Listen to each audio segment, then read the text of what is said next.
Today, I'm super excited. We've got James Reyes Picknell on the show. James is co-founder and president of Conscious Asset and Conscious Reliability. He's a mechanical engineer who graduated from the University of Toronto and has accumulated over 40 years of experience in the maintenance and asset management industry. He's worked at Coopers and Lybrand, PwC, IBM, and his own firm right now, Conscious Asset, which is now over 13 years in business. Welcome, James. Welcome to the show. Oh, thank you very much, Ryan. It's a pleasure to be here. I just realized 13 years would be a few years ago. It's actually closer to 16 now.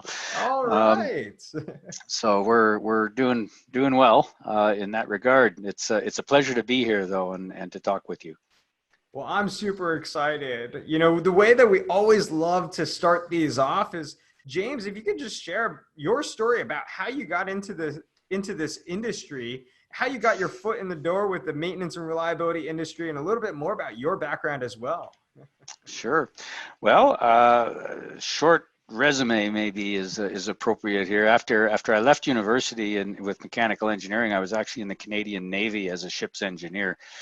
And that's an operational engineering type of role. You're actually on the ships, operating and maintaining them. So reliability becomes a pretty key focus, because without it, you could find yourself in trouble in the middle of the Atlantic, bobbing around and nobody to help.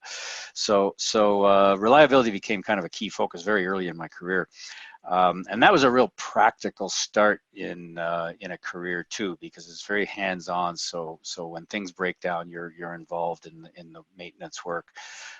You're running a proactive maintenance program. In that case, it's prescribed by the military, but it certainly gives you a insight into what works and what doesn't. From there, I went to Esso Chemicals or Exxon Chemicals, as it would be known in the U.S.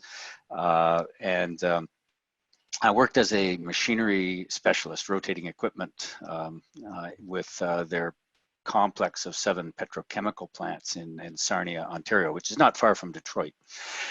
We handled a lot of materials that could either burn up, blow up, poison you in some way, or give you cancer. So needless to say, reliability and keeping things from leaking was kind of a big deal, and keeping it running reliably, again, a big deal. I worked with a very excellent senior engineer there named Fred Geithner, who's authored several books himself on maintenance and reliability, and I learned a huge amount about reliability mathematics from Fred.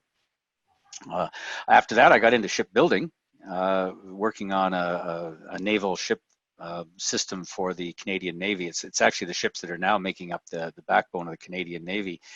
And they're actually starting to get a little old now, I have to say.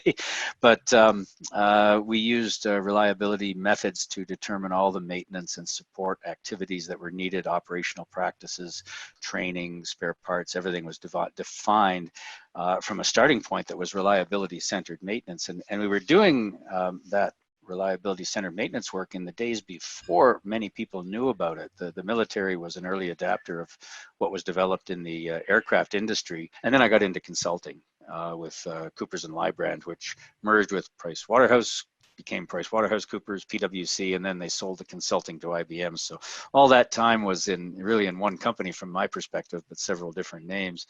And I was actually in the maintenance management practice there. By the time I left, I was the global practice leader for the firm's consultants in various countries in North America, South America, Asia, and Europe. And then I got out and formed my own firm. I got tired of the big firm and all the bureaucracy and went out on my own. So that's kind of how I got there. Reliability and maintenance have been a theme throughout my entire career. And you might argue accidentally. I had no idea I was getting into it at first. It just sort of happened. And one role very naturally led to the other. All right. Well, it sounds like, you're still in it. You love it.